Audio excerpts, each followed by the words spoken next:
আজকে আমার রান্নাঘরে বানানো হচ্ছে ঢেঁকি শাক। তো ঢেঁকি শাকগুলো প্রথমে কেটে নিই, দেখুন কাটা হয়ে গেছে। এইখানে নিয়ে নিয়েছি রসুন। রসুনগুলো আমি কেটে নিয়েছি, তাও একটু থেতো করে নিলাম। কড়াইয়ের মধ্যে দিয়ে দেবো তেল, দিয়ে দিলাম শুকনো লঙ্কা আর দিয়ে দিলাম কাটা পেঁয়াজ। পেঁয়াজ অবশ্যই দেবেন, ভীষণ ভাল লাগে। রসুনগুলো দিয়ে অল্প সামান্য ভেজেই আমি শাকগুলো দিয়ে দিলাম। তো শাকগুলো একটু জল বেরোবে, বেশ শাকে তো অনেকটাই জল বেরোয়। দিয়ে দিলাম নুন আর হলুদ। অনেকেই শাকের মধ্যে হলুদ দেয় না, তবে আমি খানিকটা হলুদ দিই।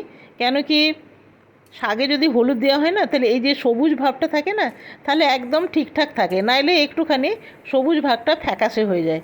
তো শাক রান্নাটা আমার হয়ে গেল, আমি এরপরে বাটিতে নামিয়ে নিলাম। শাক রান্নাটা দেখতে যতটা সুন্দর হয়েছে, খেতেও ততটাই সুন্দর হয়েছে। তবে যদি ঢেঁকি শাকে না একটু জংলি জংলি গন্ধ থাকে, সেই ক্ষেত্রে কী করতে হবে, নামাবার আগে দিয়ে দিতে হবে ঘি। চলুন আজকে এখানেই শেষ করলাম।